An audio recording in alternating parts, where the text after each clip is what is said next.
We're going to talk about balance. We're going to talk about turning our dreams on and off, and we're going to talk about entrepreneurial ups and downs and so much more. Get ready for this episode. The Remarkable People Podcast. Check it out.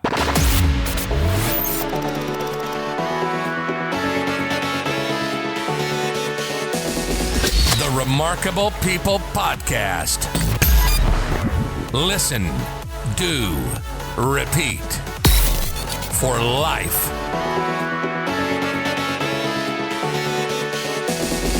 The Remarkable People Podcast. Hello, my remarkable friend. Welcome to this episode of the podcast. This week, we are going to speak with a gentleman who had success and then lost it all, had a marriage and then it fell apart. And then he had success and lost it all, up and down throughout his journey. But then he discovered how to turn it inward, how to find balance, how to turn his dreams on and off, how to find the synchronicity of love. So every week I try to explain these episodes in a short amount of time to get your interest, but you just got to listen. Listen to the episode, take notes, apply it to your life. And I promise you're going to be better off when you're done than when you started. So tell your friends about this podcast. Make sure you're sharing it. And again, this isn't for us to get popular or grow. This is for us to get popular and grow so we can help people and glorify God. We make no money from this podcast. Whether you listen to episodes, whether you grab onto links from sponsors, whether you buy the Remarkable People Volume 1 book, whether you subscribe to us on YouTube, no matter what you do that promotes the show, I hope you understand 100% of proceeds go to supporting the podcast so we can bring you fantastic, remarkable content so you can have a better life. Like our slogan says, we don't just want you to listen to shows and entertain you, but we want you to do what you know you need to do from the episodes each week. We want you to repeat it in your life, make it a habit so you can have a great life in this world and most importantly, in eternity to come. So I'm David Pasqualone. This is our entrepreneur, our coach, our author, our podcaster friend, John Latta. His story is remarkable, and I know it'll help a lot of men and women out there, especially you single dads trying to recover from the damage that was done when your wife left you. So check out this episode right now. Hey, John, how are you today? I'm doing great, David. Thanks for the invitation. Oh, it is awesome to have you here. I just told our listeners just a little about you. So they're super pumped to hear your story and to just glean knowledge from you, and not just the knowledge of what you were able to overcome and achieve in life, but to hear the practical steps of how you did it so they can too. Right. Before we start the episode, though, and dig into your life story, your autobiography, pretty much, if the listeners were going to follow you through this entire episode and you want them to walk away with one truth or one lesson, there's going to be a lot. But if there is one main lesson that you want them to get at the end of this podcast, what would your heart say that is? Sometimes you don't know what you don't know. And people build brick walls around themselves, their identity, their personality, their beliefs, and it's okay to start to dismantle those walls too. All right. So let's start with what got you to that point in life, right? So where were you born, John? What was your upbringing like? Again, this podcast, whether you're a first-time listener or you've listened to every single one of our episodes, John's going to take us through his life stories, the highs, the lows, the everything in between, and together we're going to learn and grow. So, John, how did your life begin on this planet, brother? Well, I was born in Stockton, California. Back when Stockton, California wasn't a ghetto like it is now, it was like a farming community. But when I was 3 years old, we left there and moved to Long Beach, California. So lived about a block from the ocean and a block from Los Alamitos Bay. So I was kind of a classic Southern California beach bum kind of kid growing up. And that's where I grew up until I was a teenager. And my parents, ironically, thought even back then, way back when, this was back in the 70s, that California was too smoggy, too crowded, too expensive, decided to move back to Seattle. which is where they were from originally. And so I've been in the Seattle area ever since. So I kind of blend in. I look like a native now. All right. Yeah. We actually lived north of Seattle for 3 years. You know, a little community called Cedar Woolley, Mount Vernon. I know exactly where it is, on the Skagit River.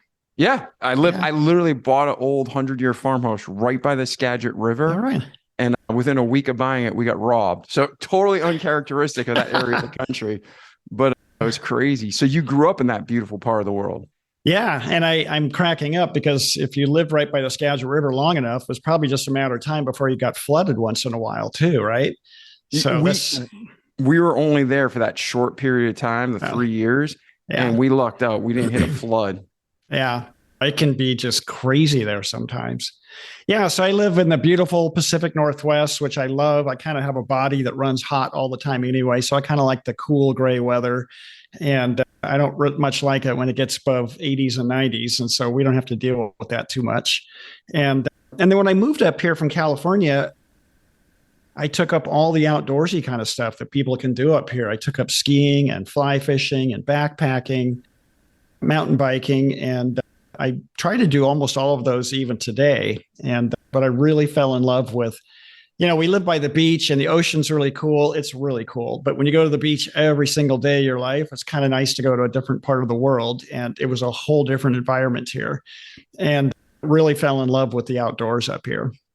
And when you moved, it was your mom, your dad, any siblings, or were you the only child? 2 younger siblings, a younger brother and a younger sister. Okay. Yeah. And then so pretty much between the move and that point in your life, what you'd consider average everyday kind of stuff. Yeah.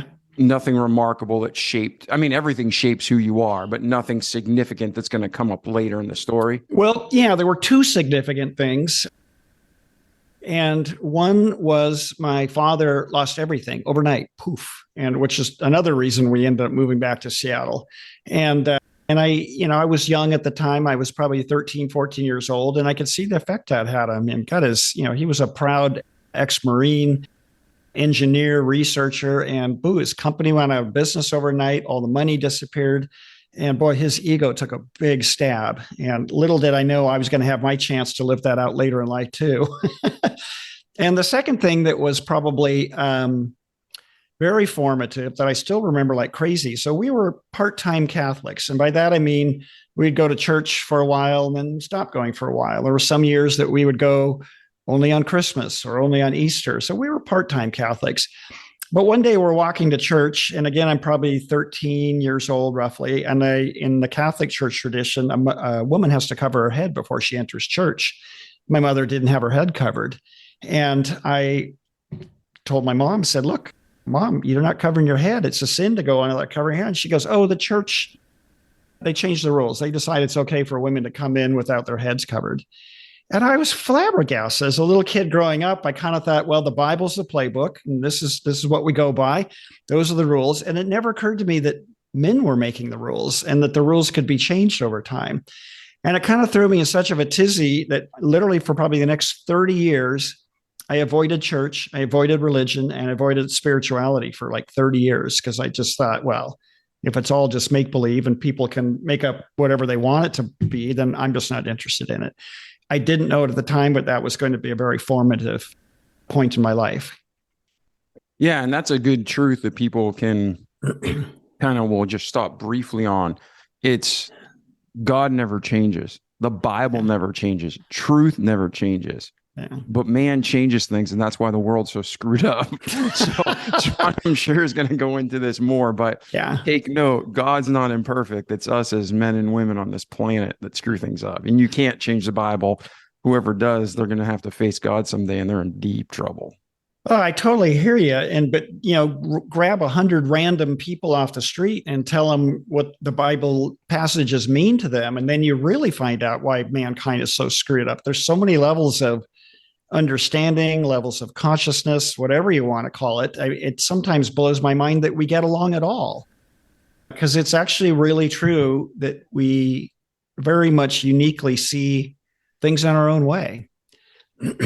So there's great universal truths in the Bible, but you can't convince some people of that. It's just when their time comes, they're going to see it. But until they're ready, they're just not going to see it. Yeah. What's that saying? People believe what they want to believe. Like you can have the Yeah. worst decision in the world, but people will die for it sometimes. Yeah. Where it's like God's never wrong and God's always true. But what you're saying is people sometimes just believe what they want, not what's real. So Yeah. And didn't Jesus say something about casting pearls before swine, which I swine. don't think would be politically correct nowadays, but No, 100. but it's Hey, true. Like, listen, there's great wisdom out there, but it's just, I hate the term swine, but until you're ready to hear it and it's ready to kind of sink in, it's just going to, I just don't think people see it or are interested in it. exactly, exactly. So you talk openly. We share our beliefs on this show. Our listeners Yeah. know, thankfully we have listeners in over 110 countries, actively in over 70, and they're here whether they agree or not. They know we're coming at it from a Christian worldview. So you just be Yeah. yourself, John, and Yeah. feel free to talk. So now you move back, your dad, your family goes through a bankruptcy or he has to close his business. And then where does your life go from there in Washington? Well, and that became a difficult period of time because my father kind of devolved into functional alcoholism, but still extreme alcoholism. Only a good Marine can down a fifth of bourbon and get up and go to work the next day and do that regularly. And so, yeah. And so he was suffering and he was going through a lot of changes himself. And so you might say as a teenager, I kind of went my own way during that period of time. And I got my first job bagging groceries at the grocery store, intended to just work part-time while I went to college. I ended up dropping out of college and staying on and going into management. And that was my first career. And I did that for till the age of 39. I was a store manager, very young store manager, and managed a bunch of stores in a large regional chain here. I don't know if you remember the short time you were here, but QFC was a popular chain in the Puget Sound area. Mm-hmm. And so that's what I did till age 39 and got married, had 2 kids. And honestly, in some ways, because I was kind of this hard driving, very rational, very competitive male, I had what I would call a good life and a relatively charmed life. But then everything in my freaking life started to change right around age 40. And so remember I said my father at age 40 lost everything, had to start all over. So it's funny how patterns can repeat. So what happened, David, was we were living in a nice house in a nice part of town. Like I said, I was good at my job. I had a lot of respect for my people above me and below me. And I left to start my own company. And ironically, completely different field, but I started a chemical company and started with a single product that was designed to clean up if your dog or cat peed on the carpet to get rid of the urine stain and the odor. And it's what they call nowadays a pet stain and odor remover product. And so I left to start my own company at the age of 39 doing that. And then my wife out of the blue gets cancer. And, she was healthy, young, took good care of herself. I mean, where the hell that came from? I couldn't see that coming. And I ended up having her whole thyroid gland taken out. And so she has to take a pill every day for the rest of her life just to live. And she started to change. She started to go deeply within. She started reading books about God and the meaning of life, books that I just didn't read at that age and stage in my life, and probably wasn't the best person to support her, what she was going through. And then during that period of time, I started my own company. I lost all of our money. I had a lot of money and it was all gone. And I lost so much money. I was in debt to the tune of $650,000, $250,000 in personal credit card debt. I borrowed against the house, borrowed against everything. So our net worth on paper was literally less than zero. And then to make it even more interesting, suddenly I had this horrifying fear of death. I don't know where it came from. I was healthy. I was anxious and working hard and in a lot of fear because my company was in deep debt. But I suddenly was terrified of death. And because I hadn't been religious, because I hadn't been spiritual, I had no foundation to fall back on. I had the little kid understanding of do good, go to heaven, do bad, go to hell. But I just, all I could conceive of is when I die, when the body dies, that's it. It's over. And I just couldn't wrap my puny little brain around forever or oblivion. And it terrified me. And so all this is going on at the same time. My wife is going deeply within and changing. I'm had a company that's just horribly in debt, and I'm faced with all this fear about, can I ever start over again? Would I want to go back to my old job? Would they even hire me again? And how do I get out of all this debt? And no sign that I could turn it around. And then behind closed doors, running around terrified of death. And then my wife decided to leave and said, you take the kids. You're the better parent. I want a whole new life. Goodbye. And it was over in 30 minutes. It was that fast. So now I've got custody of my two kids, 9 and 11, a company that's dying, not thriving. And I'm running around behind closed doors, terrified of death. And I'm honestly in sort of grief, fear, and anger about my wife leaving. And suddenly I'm raising the kids by myself. And so, I'm sure tons of people who follow a Christian path have seen this. It's a time-honored path that people go through hell before they change. And that's exactly what happened to me. That was my rock bottom. That was my hell. Like, oh my God, I have to be mom and dad to my kids. My company is so deep in debt, I can hardly stand it. And I'm terrified of death and too proud to talk to anybody about it. And so that was when everything in my life began to change. And roughly what year was that? That was the beginning of the change, was probably 1999. Okay, 99. Okay. Yeah. Just trying to get a timeline based on American history and economics and stuff. Yeah.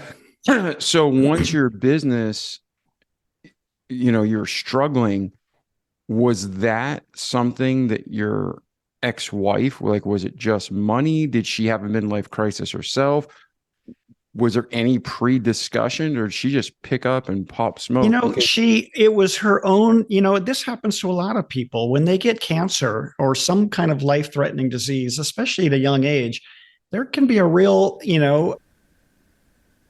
sometimes it's what they need. They need to, whatever you call it, be more honest with themselves, be more authentic with themselves. They need to, do something different. There's endless stories of people who got cancer and made dramatic shifts in their life, and the cancer went away.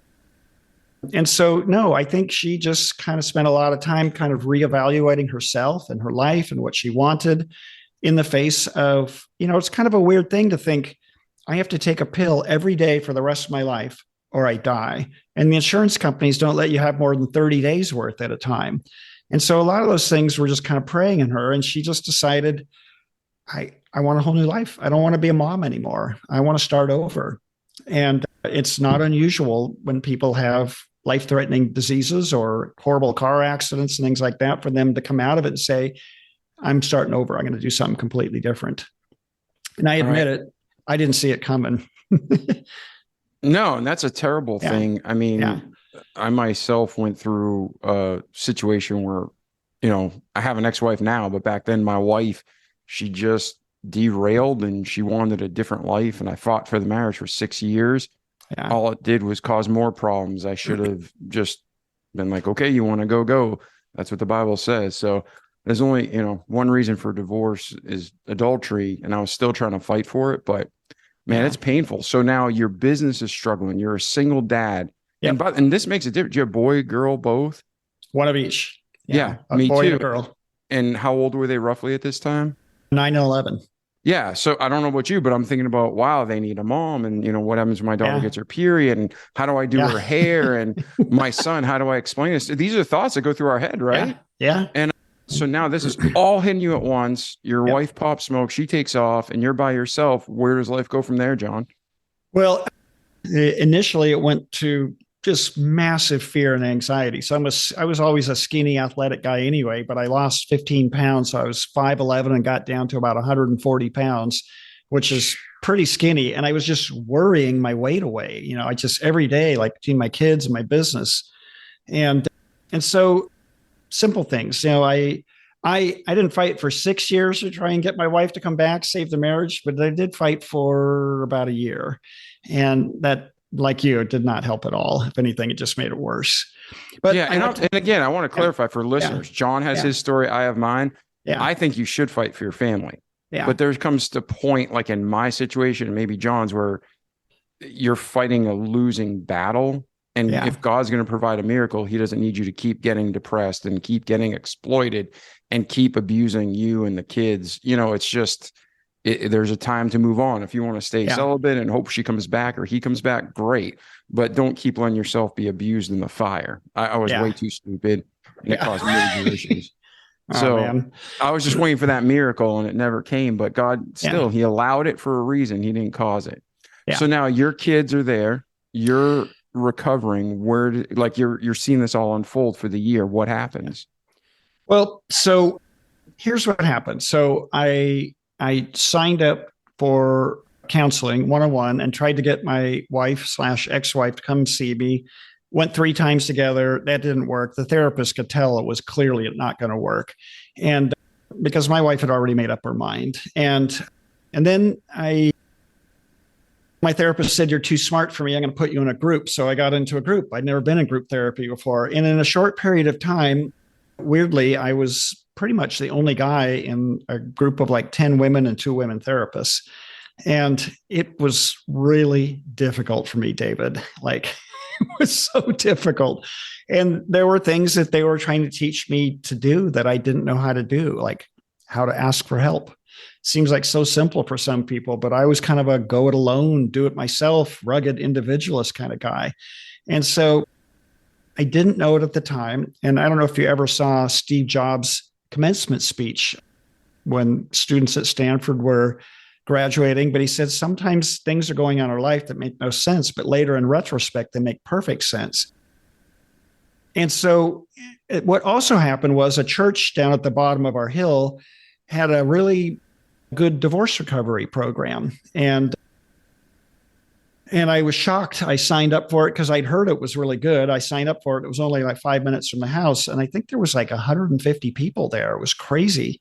And weirdly, I became friends with all these other single moms. And so for a period of time in my life, I'm going to therapy with a group that's mostly women. And for a period of time, some of my best friends were single moms. And we would hang out with our kids and bitch about our exes. And but even that was kind of cool in a way, because what was going on in my life, but I just couldn't see it at the time, was this John, rigid, rational, very kind of masculine oriented, was learning to step into and embrace all things that most people would call feminine.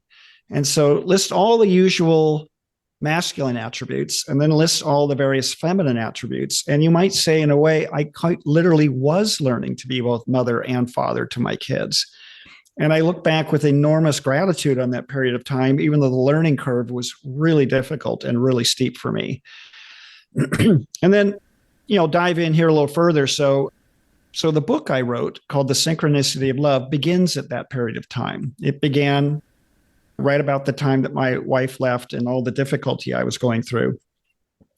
And anyway, I signed up for my first ever spiritual retreat, which was horrendously difficult for me because I'd been sort of anti-spiritual and anti-religious for so long.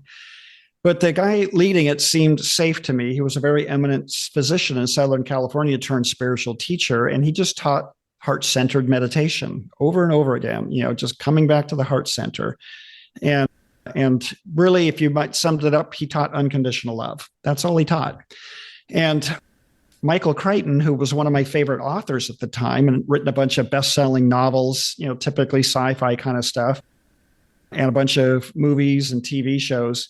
A lot of people don't know he wrote a book, a nonfiction book, an autobiography book called Travels. And he kind of had his own story in there. And he went through his own midlife crisis. And one of the things, like me, he'd been sort of anti-spiritual and anti-religious and kind of, very intelligent, intellectual kind of guy. And he broke down and went to a retreat. And I loved reading about his experiences there. And anyway, he went all the way back in 1982. And here it is 20 years later. And I read the story. I ran to the internet. I looked up the same teacher was teaching almost the exact same thing that Michael Crichton went through. And I signed up on the spot and I said, I'm $650,000 in debt. Another couple thousand isn't going to matter if I go bankrupt. And I remember in the little course description, it said this can be life renovating. And I needed some life renovation. I needed to see myself and my life differently because I was worrying myself to death. And so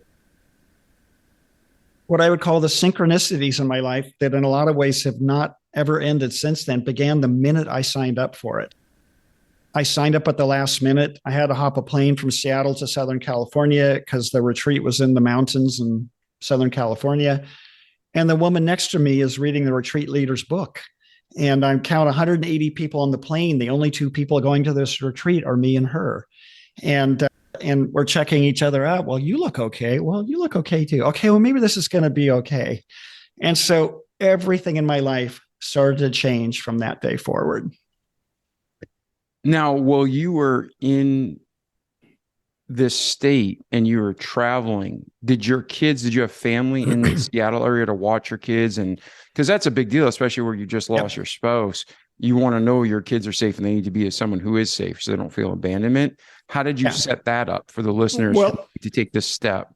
It maybe wasn't the best choice, but my mother and father lived about 45 minutes away. And my mother offered to come live in the house and take care of the kids and just kind of make sure they got up to school every day. And when I came back, I don't think they were too happy living with grandma for a week, but it's okay. They survived. Yeah. It's what you needed. And they weren't going to die. And they were older, you said. They were like 9 and 11? They were 9 and 11, yeah. All right. So what happens at this retreat? And Michael Creighton shared so many cool things that happened to him. And weirdly, the retreat was structured almost exactly the same way it was when Michael Creighton went. And I didn't have a lot of cool, wacky spiritual experiences. I did starting maybe a year or two later, but at the retreat itself, not much. The first thing I discovered, David, was how much I kept other people at a distance. I don't think I'd ever truly been close to another person, truly honest, truly open, truly intimate, truly vulnerable with somebody else. And, the vibe there was so centered on the heart and compassion, unconditional love. It was a whole new feeling for me. And strange things were happening. One of the partners that I kind of got partnered up with was planning on leaving her husband and kids. And the kids were the same age as mine when she got back from the retreat. And oh my God, why am I getting partnered up with this woman? And it was hard not to be in anger, fear, and judgment. I was just like, I can't believe you're going to do that to your kids and your husband, But, but so long story short, by the end of the retreat, I think it was the first time, like I said, I'd been honest, open, intimate, and vulnerable with other people. And it was the first time in my life, I think I started to experience what I would call true compassion, not judgment. And so, it doesn't sound really sexy. Like I said, there wasn't a lot of great spiritual experiences and things like that. I didn't have visions. But what I came out of it was the beginning, like the seeds planted around compassion. And I'm really grateful for that. I think they're still sprouting today, and it's 20 years after the fact today. And so that's what happened. So I come back from the retreat. I have all the same problems I had before I left, but everything feels a little bit lighter, which is nice, but still nothing happens. And then for 2 straight years, my company doesn't lose more money, but it doesn't also get ahead either. So I'm robbing Peter to pay Paul. I'm always staying just a half a step ahead of going bankrupt. And it kind of flatlines. Like I said, not going down, but not going up. And then about that same time during the retreat leader thought that dreams were sacred and encouraged people to record dreams, remember the dreams, and gave us a little exercise for how to remember a dream. And if you don't mind, I'll share the exercise with you because I didn't think I had dreams or remembered dreams, maybe a few scary dreams when I was a kid, but I didn't really remember dreams. No, and absolutely. So, I was actually going to ask you before we go on, what are some of the things you took away from the retreat? And then now here's one. So we definitely want to take away points that people can apply to their lives after they listen to this episode so they can start the ball rolling and continue the conversation with you. Yeah, absolutely. And this was one of the coolest things that ever happened to me. And I never would have guessed it would be so wondrous. And so he said, go home, get a journal, pen, pencil, a recording device, whoever wants, some way to record a dream in case you have a dream. And as you're laying in bed in the dark and you feel yourself drifting off to sleep, he goes, imagine walking up to the edge of like say the Grand Canyon at nighttime, and there's this huge dark abyss far below you. Imagine taking off all your clothes, so you're completely naked, turn your back to the abyss, and fall backwards into the abyss in total trust and ask for a dream. And so I tried this night after night. And after, I don't know, 2 or 3 nights, I had a little 3 seconds of a dream I remembered. And then I don't know what the period of time was. I'm going to say a few weeks. Suddenly I had a dream and I wrote it down, then another dream. Then it got to be so much so that I was having like 5 dreams a night. And sometimes I had to kind of almost turn it off because there was just so much. And so what I learned from that experience is, I'll have a conscious mind. It's basically what we're aware of. But you also have an unconscious, and so much of healing work or trying to recover from addictions and stuff like that is trying to make the unconscious conscious. Because it's one thing to say, I'm going to go lose weight, I'm going to quit drinking. But if there's an unconscious aspect to you that says, I'm worthless, I'm a piece of shit, and the only way to feel good is to drink, or nobody's going to love me, and that's why I'm going to just eat like a pig all the time and just gain lots of weight. And so I didn't know it at the time, but he was saying dreams are the doorway into your individual personal unconscious. And so because some of spiritual work is just becoming more aware of all of the parts of yourself, the good and the bad, you might say. And so dreams were pouring forth. And so, but anybody that's ever worked with dreams or begins to work with dreams finds out, okay, now I'm having dreams, but what the hell do they mean? Because they can look like something from Alice in Wonderland. They don't make any sense.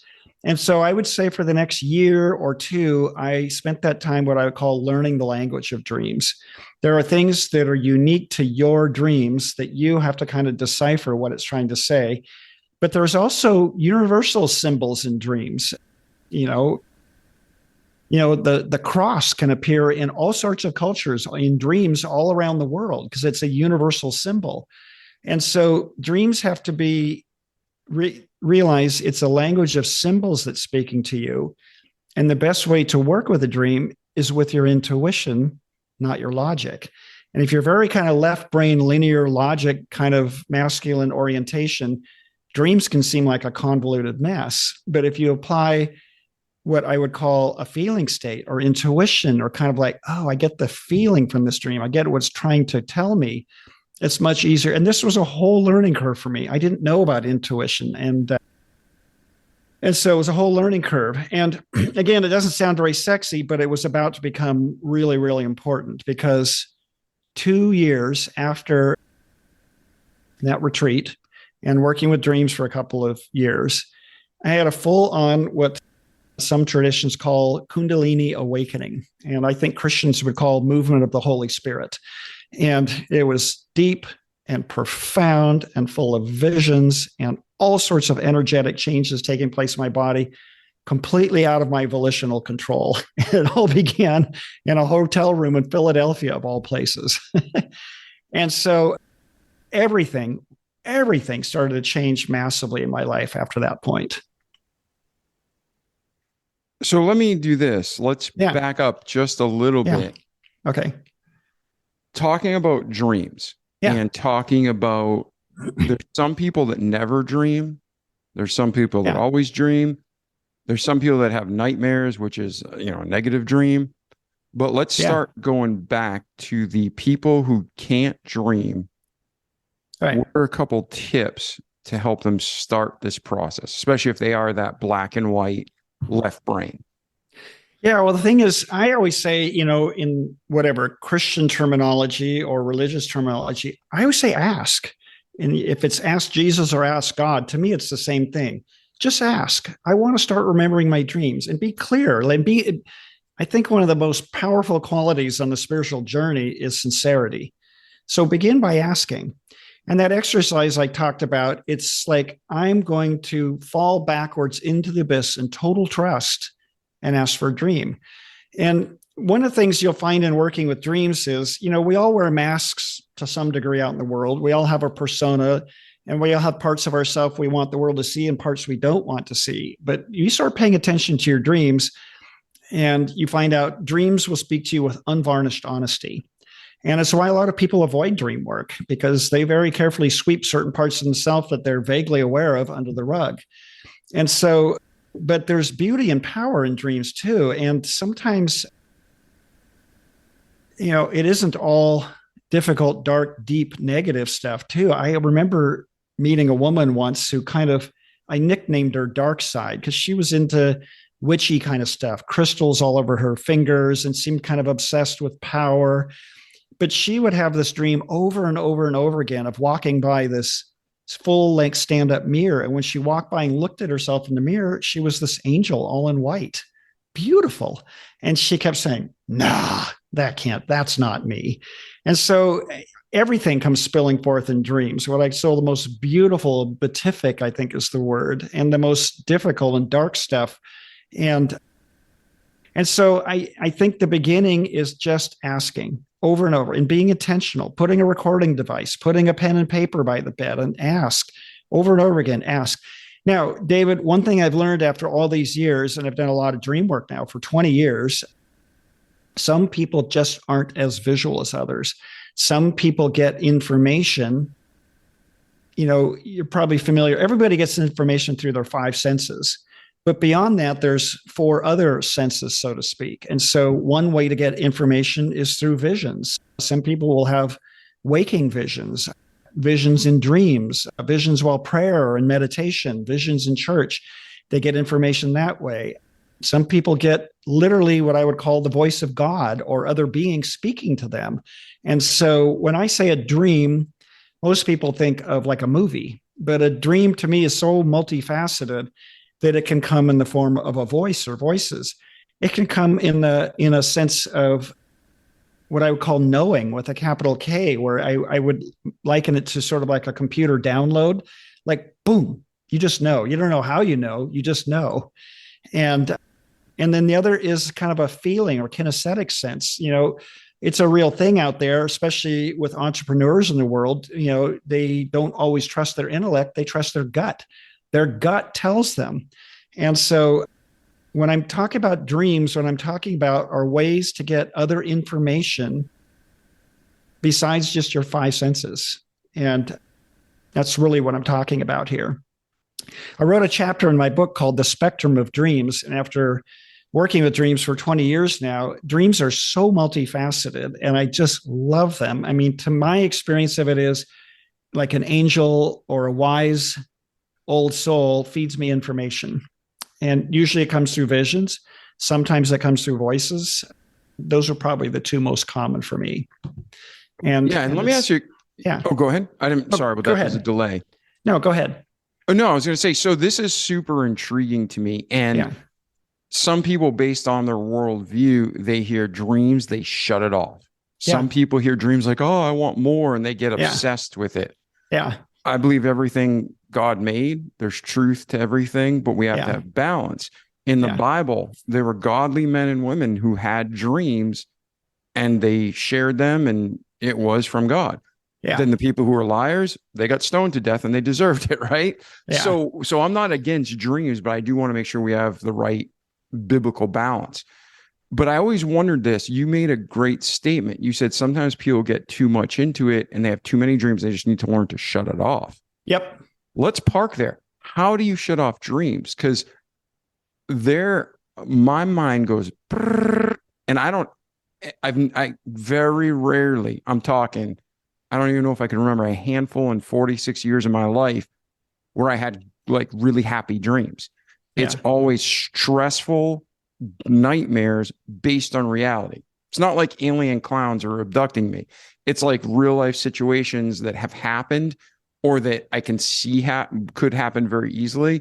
And it's just a stress and this torment, and I hate it. So for myself and other listeners, how do you turn off the dreams or work through the dreams to resolution? And that's probably two different questions. Okay, well, the way to turn it off, again, is to ask. I'm totally at peace with everybody telling God, like, excuse my French, fuck it, I need to sleep tonight. And I've got real world problems to attend to. I'm a human being here on earth. I got stuff I got to deal with. And so that was a learning curve for me too. When to say yes and when to say no. The second thing, David, I would offer you, and just, Everybody has nightmares, scary dreams, things that cause them anxiety. But the thing that's interesting is it's unique to the individual. What's a scary dream to one person is not scary to another. And so part of what I would suggest and offer to you, David, instead of pushing those dreams away and running from them, you're a tough guy. Turn around and face them maybe with, I'm going to call it God in your heart, something that's bigger than just you in your ego personality. And I'm happy with calling it God, God's love, whatever you want to call it. Because with that, you can turn around and face anything. And so I'll tell you, you're going to laugh. It doesn't sound probably scary to you, but this is like my recurring nightmare, which is starting to fade. So I left my really secure job as a store manager in QFC, the grocery chain here locally. And so my recurring dream nightmare that would cause me to wake up in agitation was I'm always back at my old job and I don't know who's in charge and who's doing what. And things seem to be running fine without me, but I don't know my role anymore. And I always wake up in anxiety. And so what I know about myself now, because again, dreams are going to tell you more and more about yourself, I'm comfortable saying this, I'm a control freak. I like certainty. I've been bossing people around since I was 18. I've been in management my whole life. And being in a situation where who the hell's in charge here? What's the mission? What's the plan? What are we going to execute? That's really difficult for me. And so I had to realize too, that some people they function really well in the world without that strong sense of mission, purpose, direction, who's in charge, you know what I mean? And, we got to execute the goal. That was my thing, but trying to be kind of airy, fairy, floaty, well, everything is getting done, but I don't know who's in charge of what. I don't even know what I'm responsible for anymore. And so over and over, I had that dream and I had to kind of make peace with the fact that wow, I just really have a stick up my rear about being in charge. And you might say I'm kind of a military mentality, you know what I mean? This is who's in charge. Here's the mission that we're trying to accomplish. And so, but I have the dream over and over and over again until I'm willing to face it. I'll give you another example. One of my favorite books is called Second Sight by Judith Orloff. And she gets a lot of guidance and information from her dreams too.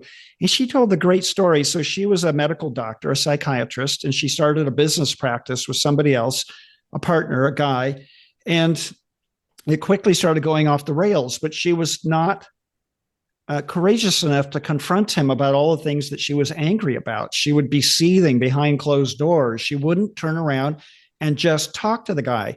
And so she starts having dreams and nightmares. And one of them's terrifying, where there's this epic forest fire and it's chasing her and she's running as fast as she can. And a voice says very calmly and neutrally, the fire won't hurt you if you turn around and face it. And so in the dream, she turns around and it just appears into smoldering ash. And she knew that dream was connected to all the rage she was feeling towards her business partner, but was too afraid to talk to him about it and confront him. She goes and talks to him. They had a really good talk. It was a little uncomfortable. All the nightmares, at least around that, disappeared. And so, it's kind of a cliche thing to say, but, in some respect, we all do kind of create our own reality. We decide what's important to us and what's not important to us, what we believe, what we don't believe, what scares us, what doesn't scare us. And so the dreams are just trying to show you. And so that's the second part of your question is I encourage all people all the time, face your dreams. I don't know if you can see me, but those pictures of Jesus and Mary with their heart aflame and it's kind of leaping out of their chest. Just put your hand over your heart, and I would call it calling God or divinity and say, I'm willing to face this now, but I want some help. And then inevitably, I think during the dream, you will find you're trying to face it. Sometimes the things that seem so horrifying and so demonic, the worst of the worst, are our own creations in our head. And sometimes just the simple act of turning around and I'm willing to face this now, it'll change everything. That's does that answer your question?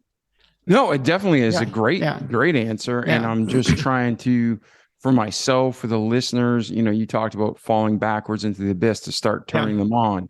Yeah. And then for shutting them off, basically asking God, Lord, why am I having these? And then facing in and going after it. So I think that's great advice for everybody, at least, as a starting point to continue the conversation with you. So now can I jump into one more thing? So, and I'll tell you, this is your show, brother. Okay, John, okay. It's your show. I appreciate the invitation. One of the reasons I'm passionate about this is, so I remember about the time this whole journey began, I suddenly was running around behind closed doors, literally in tears, terrified of death, and too proud to ask anybody about it. I wouldn't even know who or what to talk to. I was too proud to go to church and talk to anybody about it. And so 3 years after I went to that spiritual retreat, I signed up for this group. And I'll never forget it. The teacher said, okay, for the month of November, we're going to greet and embrace the mystery of death. And I thought, oh my God, this might be the thing that I need, because I just have been running from it this whole time and literally terrified. And he goes, for the month of November, on a purely practical level, pretend you're going to die at the end of this month. And if you need to make a will, make a will. If you need to make amends to other people, if there needs to be some forgiveness or something said, go do it. And now I want you to meditate on death, pray on death, read books on death, listen to music on death. And David, I did it faithfully, very sincerely. And I had all these profound visions and dreams. And by the time I was done, all fear of death is gone. It's been gone ever since. And so, again, it sounds so simple to say. I know it's really freaking hard to face your fears. And I'm not talking about, jumping off a cliff if you're afraid of heights. But, I think most people know what gets them anxious, what gets them triggered, what gets them pissed off, what gets them scared, and turning around and just facing it and embracing it. And like I said, with God's help, with the help of divinity, you can turn around and face anything. And it's, to me, it was the most life-changing thing that ever happened in my entire life. And so I'm kind of a big, beat the drum about those scary dreams are happening. Turn around, face them. Even my own teacher that at first retreat used to say over and over again, you can't do it with the ego or the personality, but you can do it with God. You can do it with divinity. You can do it with unconditional love. They will help you. And that's just been my experience. You just have to ask. Yeah. Asking you shall receive. That's a basic concept from the New Testament. So yeah, I don't doubt. I mean, I think I've always asked God, why am I having these dreams, or what do they mean? But I've never said, hey, can you help them to stop or help me to get the solution and face this and get over with? Because there are dreams where I'll face in. I'll be like, hey, if this is a dream, screw you. I'm not going to let you control me. And then poof, it goes away. Yeah. But I have these weird reoccurring dreams that are stressful. And I'm like, I can't even get peaceful sleep sometimes. So we'll talk. I hear you. I've been there so many times. Yeah. And weird stuff that bothered me in real life. And now it haunts me in my nightmares. So I wish it was physical, just punch it in the face, get it over with. I hear you.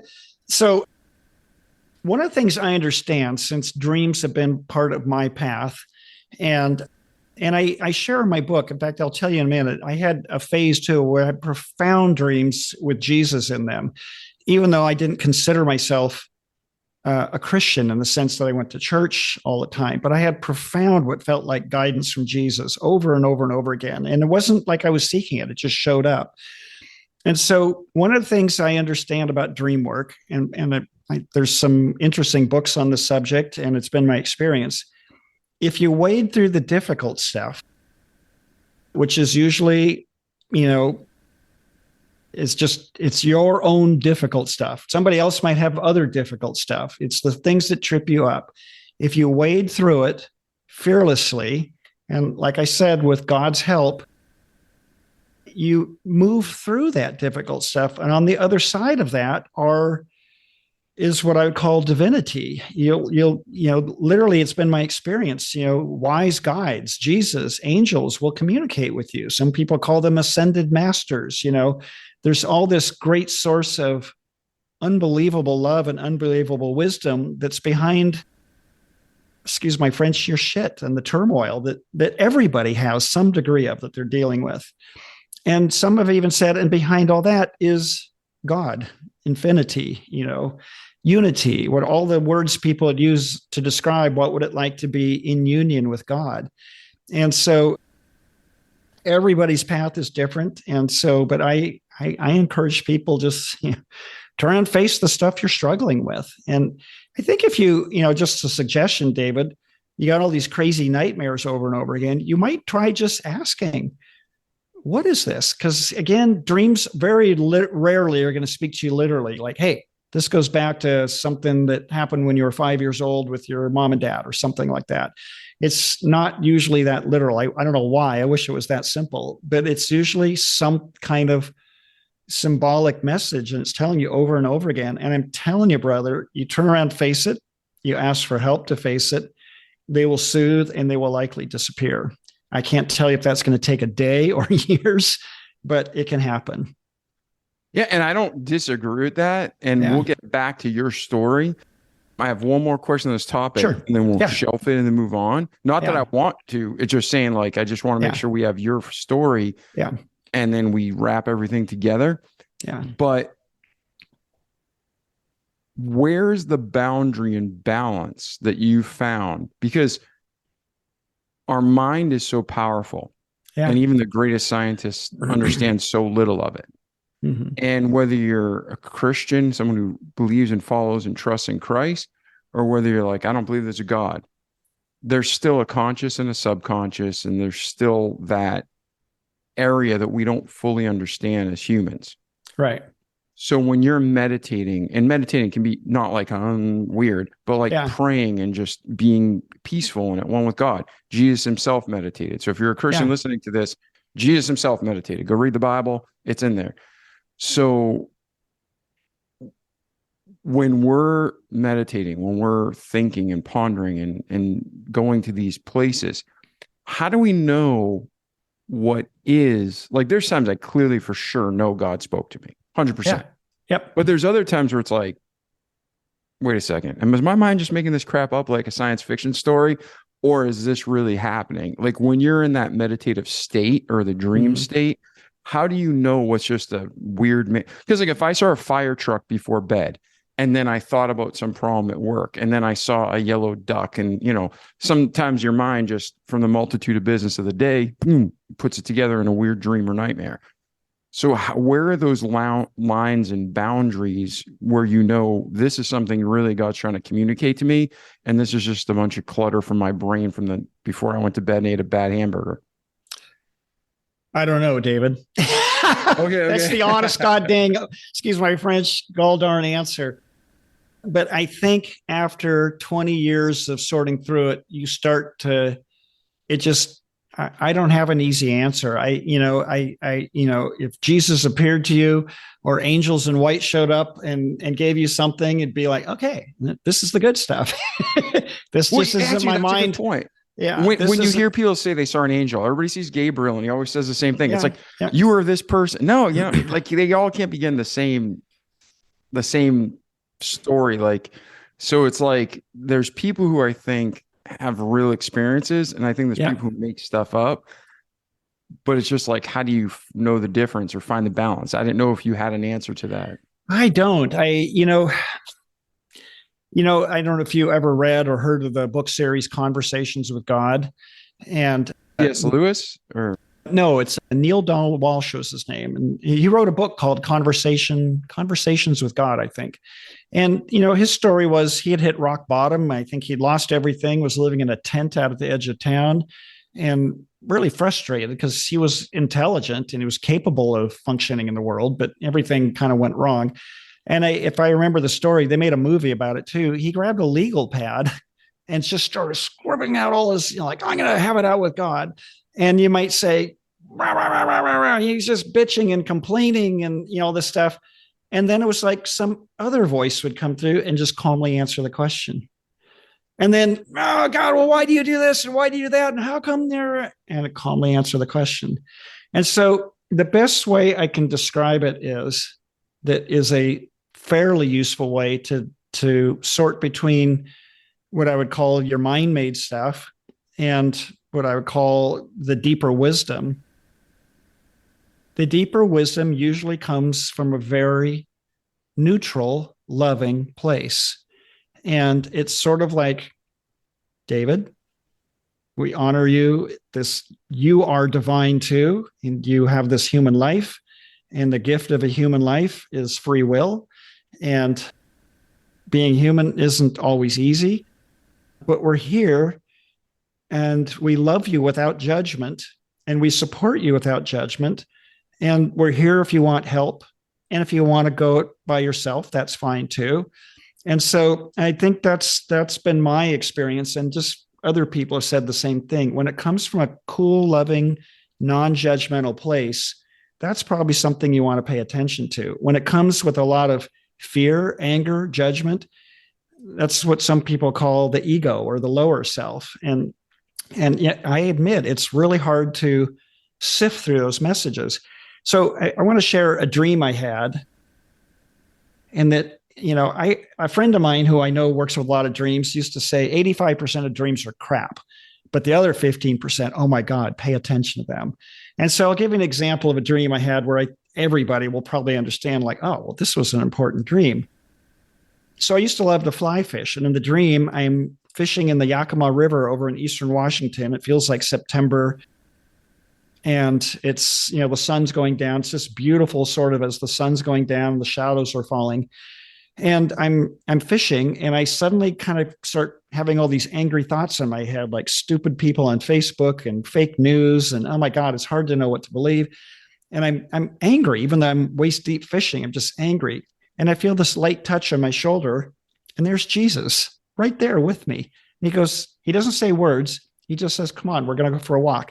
And in the dream, we're literally walking upstream on water, up the Yakima River, up to where it comes out of the mountains. And we stop at some place where clearly there's a lot of violence going on. And, there's a lot of graffiti, and billboards are defaced. A lot of buildings are destroyed. And I see cops chasing bad guys. And, and I'm sitting with Jesus, and Jesus asks me to look, and I'm watching, and he just points at it and says, this is not your true north. That's it. And then it's over. Now we're walking back downstream on the water. I still remember it like yesterday. I'm waving at the farmers. They don't see me, but I'm walking on water with Jesus, walking down the river. Go all the way back, pops me back from fishing, end of dream. And so I knew what he was trying to get to. I kind of grew up as this sort of, maybe not a fist fighter, but very competitive, kind of fighting, arguing all the time. And I think he was trying to show me, like, these are, if you think of the analogy of a river, and a river, not always, but usually is born in the mountains, and it's born in snow melt, and it rushes downstream. There's waterfalls, and eventually hits a valley, and it gets wider and slower, becomes more useful to farmers. And all rivers eventually end up in the ocean. And so it's almost like a man's life. And I think he took me all the way upstream to say, this was when you were young, but you're not there anymore. This is not your true north. This is not your mission or purpose anymore, running around fighting and arguing with people. And I knew it. And so anyway, it felt a little bit like that story, A Christmas Carol, except my ghost of Christmas past was Jesus. And so it's kind of hard for me to have a dream like that that's so laid out, and not just be really grateful for the dream and realize it's probably not my mind making that stuff up. No, and I'd agree. And I think something that I've always believed, and I believe to this day, and you mentioned, is anything godly will not go against the characteristics of God as outlined in the Bible. So if he's asking you to do terrible things, or if there's this dirty feeling, then that's not God. That's someone pretending to be God. Yeah. So that's really great. You said that, and that's awesome. You had that experience and get to have that resolution, and then for the future, have more peace. So let's do this to get back to, we can talk about whatever you want, but to get back to your story, you went to that retreat, you came back, your business didn't dip, it didn't grow, but you said you flatlined for a couple years. Yep. Your kids are still with you, you're still single parent. Where does your life go from there, John? Well, so I would say right around 2004, weirdly, when I started to have all that energetic experiences and all these visions and things that I didn't even know the words, what they meant, or didn't even know was possible. I sometimes say I'm like the Nazi skinhead who suddenly was in love with his black neighbors. It was that much of a shift for me and that difficult for me. And But then my business started to turn around. And like I said, I had a consumer products company. We made pet products, cleaning products, dog shampoos, a whole bunch of different things. And we got a test in Target and Walmart. And we did really well. We were the number one new carpet cleaning intro in Walmart in the year, I think 2004, but they only put me in, 10% of their stores. Anyway, make a long story short, over the next year or two, we got our product into all the Targets and all the Walmarts. And suddenly I went from horribly deeply in debt to making more money than I ever made my entire life. And it was a complete turnaround. And so, Nice. but it was kind of surreal. So if you read, some of the Christian saints throughout time. So I remember a little bit about Saint Teresa, and she was good friends with another, they called him Saint John of the Cross, and they were best friends. But they had very different paths. Saint Teresa was full of, I forget the word, mysticism, wild, energetic experiences, crazy visions, even to the point of like levitation and things like that. But St. John was a quiet contemplative.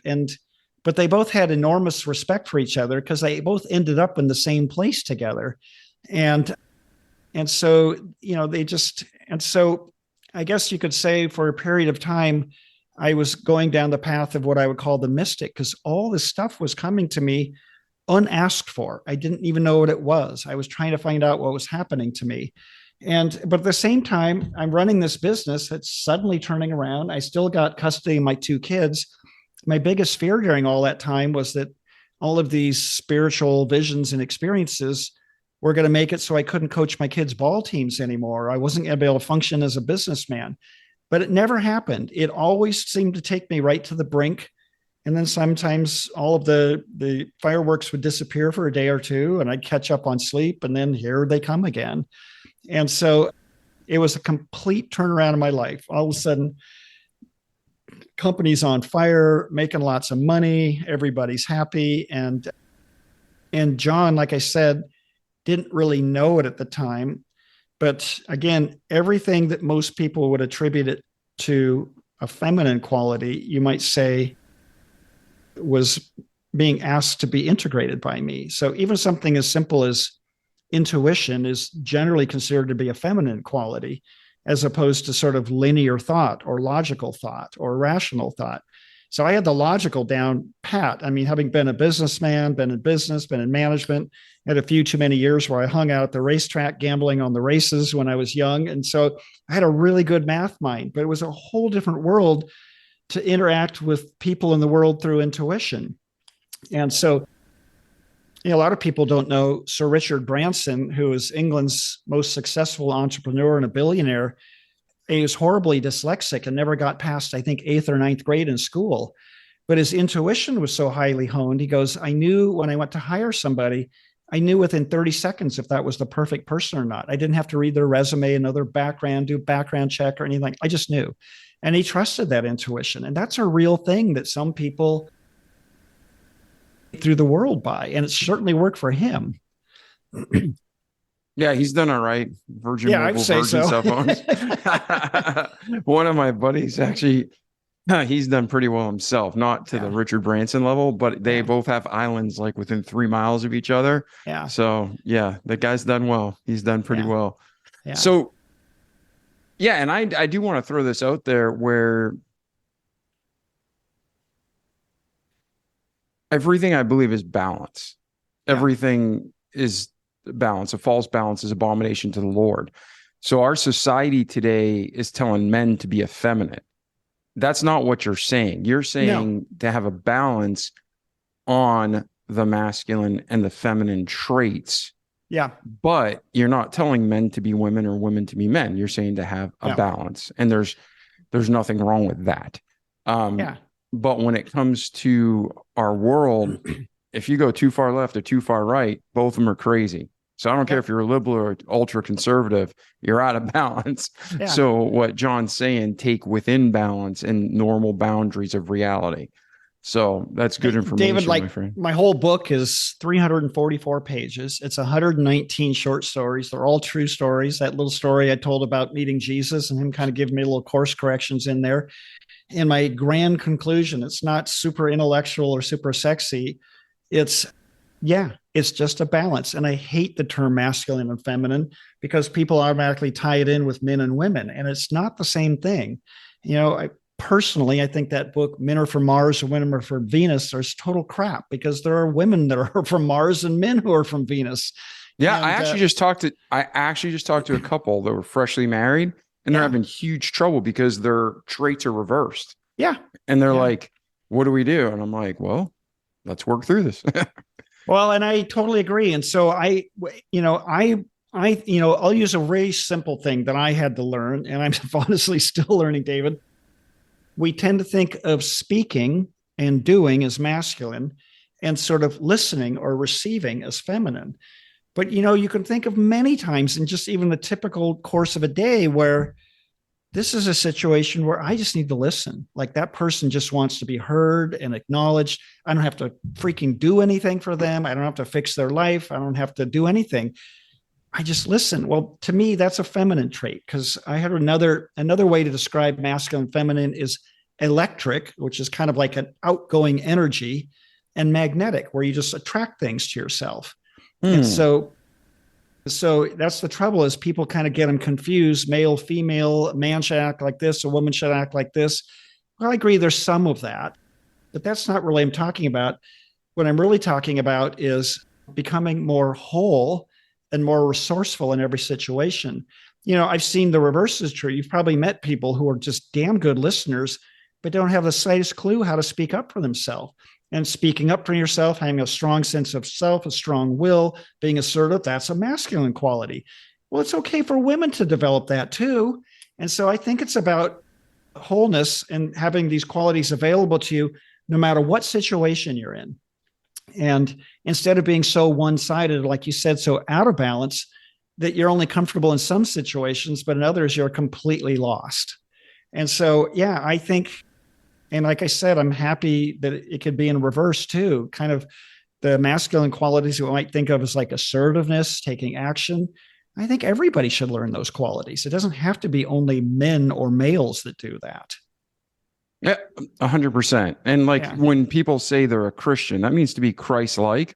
Christ in the Bible is a perfect example of that. Nobody's a better listener. I mean, but yet when he spoke, it was so powerful and important. So that right there proves everything you're saying. I mean, I agree. And you nailed it. Yeah. I mean, yeah. I was thinking about something. We're talking about dream work, and there's a quote from the Bible and that goes, let's see if I'm going to get this right. Before you remove the speck from your brother's eye, first you have to remove the log from your own eye. And so to me, that's saying, sometimes we see what's going on with another person. It's like, oh my God, I can fix them. I know what's the matter with them. But, it takes what I would say a little bit of personal work. For me, that dream work has been really helpful because you're maybe not seeing that person as they really are. You're just seeing through your own lens. And you might say your eyes are dirty. And it's so funny because psychology, that's been all the rage for, quite a period of time now, shadow work and projections. And I think Jesus spoke about it 2,000 years ago. It's the same thing, cleaning up your own sight and not being so quick to rush in and try and change somebody until your own sight is clear. Does that make sense? Oh, 100%. And we talk about that on the podcast all the time. So anybody who's a regular listener, they know that we firmly believe all truth comes from God. And I don't care if you're Jack Welch, if you're Donald Trump, I don't care if you're Albert Einstein. If you're speaking it, it came from God originally. People are just repackaging it like all these motivational speakers today. Nothing they're saying is original. They're just maybe presenting it in a new way. But the ones that say this is my truth, those are the ones I shut off without question in seconds. And they could be super quote unquote famous and rich, but they're still just repackaging what God said. So you might as well just get your Bible and have some good times. Yeah, I totally agree.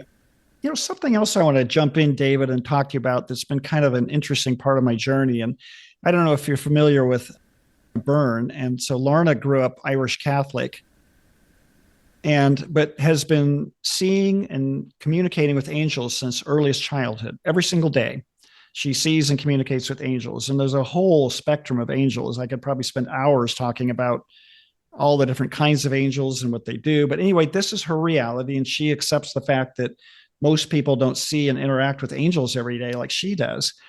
And one of the things I found very fascinating. Oh, and by the way, she says every single one of us without fail has a guardian angel, and it's there to help us. All we have to do is ask.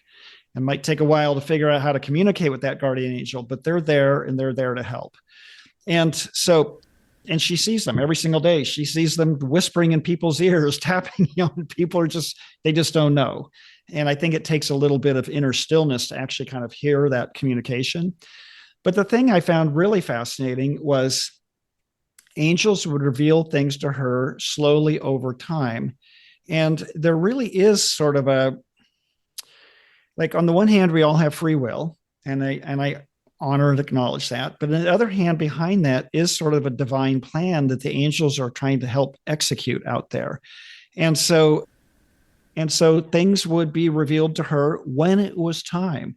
And she, even working with the angels, they would tell her, okay, we can talk about this, but we're not ready to talk about that yet.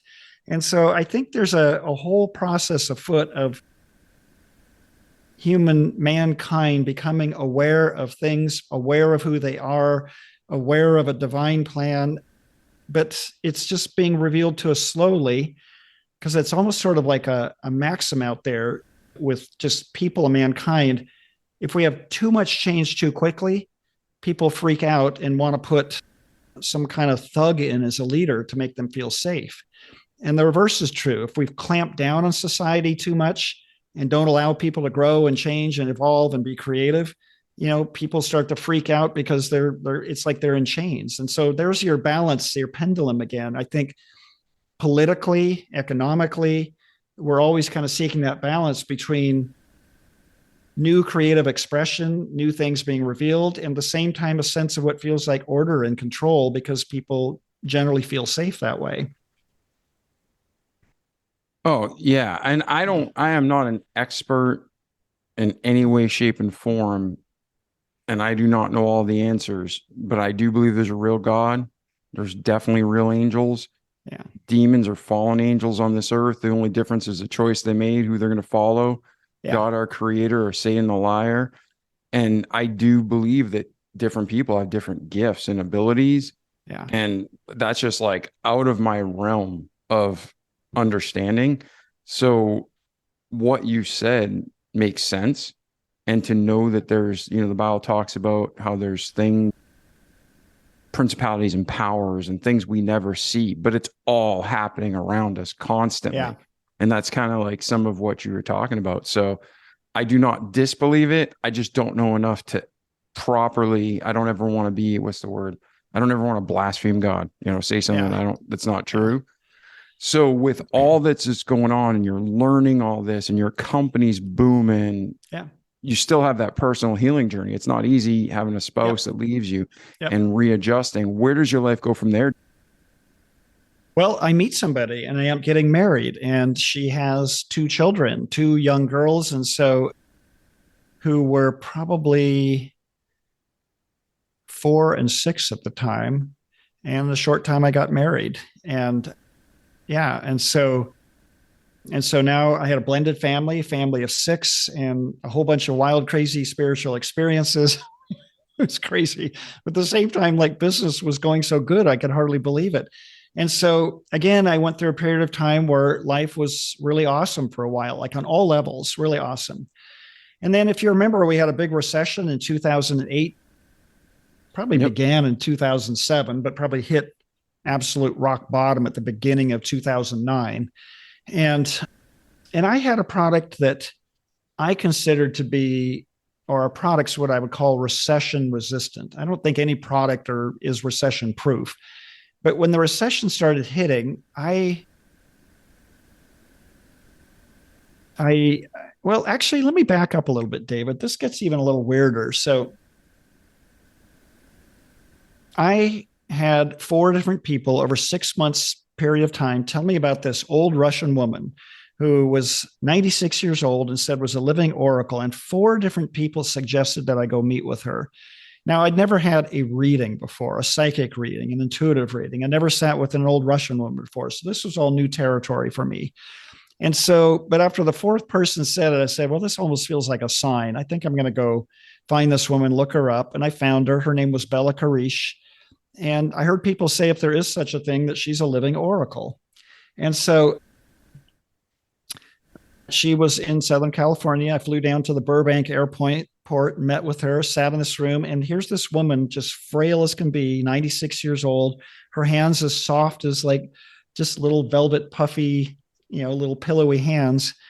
And she looks at me with a strong Russian accent, says, "You are not a businessman anymore. You are a monk and a reverend from the past. You are here to help and heal. Now you're going to sell your business and you're going to start a healing center and you're going to move." And she goes on, and I'm like a deer in the headlights listening to all this, And at one point she's yelling at you, not just speaking. Then she really started to yell. She goes, "You're not believing this, but this is true." And again, that really heavy masculine, like a smoker's Russian accent, and she's this 96-year-old woman just bellowing all this. Well, again, everything in my life started to change after that. Like I didn't want to move. I'd been so deep in debt before that I was really good situation financially. And I just like, nope, not moving. And then all these, here we go again, the synchronicities start to happen. And my daughter overheard me talking about it. She was 15 at the time and looks up a home on sale. And she goes, "Hey, Dad, look at this house for sale." And I'm like, "Oh my God, I've seen that house before. I know where that is. It's really beautiful, but we can't afford it. We're not going to buy it." "Well, okay, we'll just go look at it." Well, we go and look, and oh, it's beautiful. It's on 5 acres. It's got a pond in the backyard. I used to love to fish. So I thought I could put fish in the pond like this. It's a big pond, like maybe a half acre. And anyway, it's just magnificent, but it was too expensive and I didn't want to go back in debt again. And so we go back, and that next morning I have a dream. And in the dream, I'm meditating on the island in the pond, and this giant teardrop 3 feet across made of light falls from the heavens and penetrates my body and penetrates the whole, like all the acreage there. It was profound. And then I go to tell my wife at the time, and she says, "John, that place we looked at yesterday, like I had this dream where it looked like this goddess from the mists of Avalon is in the pond and she's in a boat and she's waving and beckoning to me." And then night after night, I keep having more and more dreams about this place. And so, I wasn't like a really big believer in signs. I didn't really, but even then I was like, God, this just feels like another sign again. So I went and talked to the owner. The house had been on the market for 6 months. Unbeknownst to me, the big recession had already begun, but I hadn't really noticed it. And anyway, I talked him way down in price, and I still kind of grumbled about the price, but ended up buying it. And I'm still here today. And so anyway, and it's a special piece of property. And I've seen all these visions and dreams, and it's hard to really describe, but it's a special piece of property. And I know I'm meant to be here. And so, but the recession ended up hitting my business really hard. And here I go again. Now I'm going to go through the whole thing I went through 8 years earlier, where I lost all my money. Like suddenly the downturn was completely the opposite. So where I was making money hand over fist, suddenly I was losing 20 grand a month, because some of the big retailers got very, very conservative with product selection because of the big recession that we were in, and started deleting product lines left and right. They wanted a very bare minimum conservative product selection. And, a lot of people don't know that was the worst recession we'd had since the Great Depression. It was a difficult time. And it was for me too. And then my wife and I and the kids, we went through all sorts of difficult times for a period of time there. But it's funny how things work. Like, I want to say, loosely, I had more trust in God this time around. I'm not saying it was easy. It was still difficult, but I remember just having some unusual, again, energetic spiritual experiences that just seemed to be saying, ride this out, John, you're going to be okay. And so, like I said, I'm not saying I didn't worry. I'm not saying I didn't suffer, but I had more tools and more trust at that point in my life. And, we were able to kind of surf through that okay. But it was difficult for 2 or 3 years, really difficult. And then between that point and today, what's the rest of your journey look like? Well, I ended up getting divorced again. I ended up getting remarried again. But it was all perfect, David. I don't know how to put it. It was just all meant to be. And I'm still at peace and friends with my ex-wife. And I love my new wife, Wendy. I'm just ecstatically happy with Wendy. And so that's what happened. And it was difficult, but it was done in a very different way from the time before when I got divorced, where there wasn't the fear, the anger, the grief, nothing like that. It was just sort of like, we're going to go our separate ways now. And so she was from the East Coast originally and ended up moving back to the East Coast. And she was doing great over there. We still talk all the time. And I love my stepdaughters. We were together for 10 years. And so anyway, so what happened was last year I sold my company in 2019. So I remember I said it was at rock bottom, then it took off, then hit rock bottom again, then it took off again. And I sold it in October of 2019 to a large chemical company.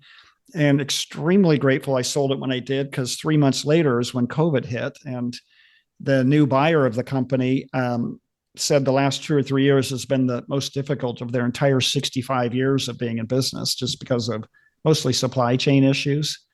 So semi-retired. And then I finally sat down and assembled all these stories of the last 20 years, which I didn't even touch on today. I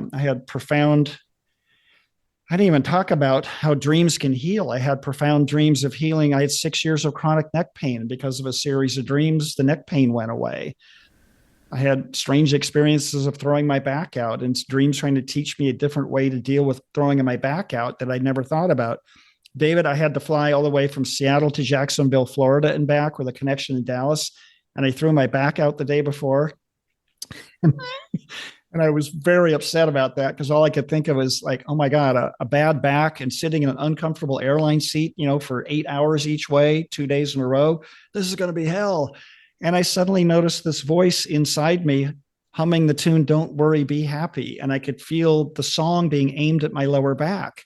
And I knew kind of loosely the vibration could be healing. And so all the way there and all the way back, I ended up just humming that song the whole way like a mantra. And my back was all healed. I'd never had that happen before. And so this is what I want to say, this sort of whole masculine, feminine, personal growth, expansion of consciousness, being more resourceful. It's like I have certain tools available to me, or I'm actually listening maybe for the first time in my life. And so I'm learning a lot from what I would call my own inner guidance. And whether it's an angel or not, I can't really tell you. But I trust it. And when it comes through, it's like, oh, okay. In fact, I remember I've actually done talks with people about just because you've done something the same way your whole life over and over again. This is an example I use. If you're 4 years old and you go and pet a big black dog and he bites you severely, it's entirely possible you'll go through the rest of your life terrified of big black dogs. You might decide you're a cat person, might decide you're going to create a Facebook page that's anti-dog.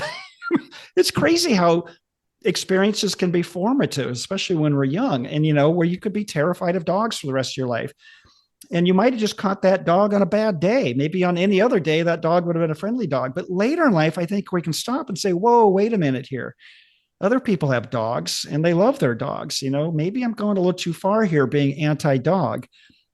And so this is what I like, coming back to what we talked about at the very beginning. Sometimes you don't know what you don't know. Sometimes it's good to kind of get unstuck from the ways you've been doing things and the way you see things, and allow yourself to kind of grow and expand and see things differently. I think that's excellent, excellent advice, because we definitely want to get out of ourselves and really, as unbiasedly as possible, evaluate what's really going on, right? Yeah. Yeah. What do we believe in? Why? Or why are we feeling this way? Like you said, Yeah. Not all dogs are bad. Dogs are great. Yeah. Right? Well, well, that wasn't my experience when I was 4 years old, but Yeah. that's just how people are. Right? I've been a part of a men's organization called Mankind Project, and a lot of men's work and stuff like that, and a lot of it is healing work. Man, you'd be amazed how many big, rough, tough, guys just had one or two shitty experiences when they're young, and it's profoundly impacted them to this day. And it's tough to kind of get out of that, how the 5-year-old saw the world and how the 5-year-old adapted and had to survive. And what, dude, you're 45 now. Maybe we could change that a little bit. And so that's, again, a message I like to share people. It's just like, it's okay to get out of your old habits and create some new ones. Yep. Well, let's do this then. Is there anything between your birth and today, John, we've missed that you want to cover before we transition to, and we kind of touched on it, where's John today? Where are you heading? And how can people get a hold of you? Yeah. I think we covered everything, and thank you. It's the first time I've covered, since birth. Usually it's just been like the last 20 years I kind of been covering in podcasts. So I don't think I ever sat down and thought much about it, but thank you for the opportunity to do that. Yeah, you're welcome. Thanks for being here. Yeah. So my website is johndavidlatta.com. Last name is spelled Latta. My book is called The Synchronicity of Love, Stories That Heal, Transform, and Awaken. It's written in a series of 119 short, true stories, because that's frankly how I learn best. I don't really like dry academic, jargon. I like to hear people's stories, and I learned a lot from that. So that's why I wrote the book the way I did. I can find it on Amazon, Barnes & Noble, and I found out it's at Target and Walmart now. And you probably had one more question. What was the other question? Oh, what's the best way for people to reach you? Yeah, I think probably my website would be best, johndavidlatta.com. Awesome, my friend. Yeah. Well, John, it's been an excellent time together. I thank you so much for sharing your life and the highs, the lows, and everything in between with our audience. Ladies and gentlemen, like our slogan says, don't just listen to John's story and the great advice he's given you today, but do it. Repeat it each day where you need to, so you can have a great life in this world and, most importantly, an eternity to come. So, John, again, thank you for being here today. I really appreciate you, brother. Thank you much, David. Appreciate the invitation. Glad we're finally able to connect here. Yes, yes. If our listeners don't know, God's bless our podcast, and we put these together. The only two objectives is to help you grow and glorify God. And our friend John here waited at least 6 months to be on the show because our waiting list is so long. So thank you, John, for your patience and being here today, because I know it's not a normal quote unquote podcast. You get on 20 minutes and you're done, right? Yeah, exactly. Yeah. So thank you very much. And ladies and gentlemen, hopefully this helped you. Reach out to John. If you have any questions, encourage him, let him know it helped you. Let me know. When we're behind the mic and the camera, we don't get to hear it. So let us know. Share this with your friends and family and people you think it'll help. And we want to grow. We want to reach as many people as we can in the world. And again, not so we're popular and famous, but so we reach more people, help them, and the world's just a better place, and we can share the love. So, John, thank you. Our listeners, thank you. We love you, and we'll see you in the next episode. Ciao. The Remarkable People Podcast. Check it out.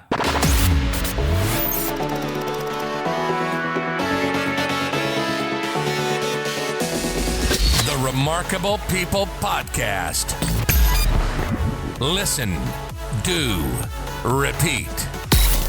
For life.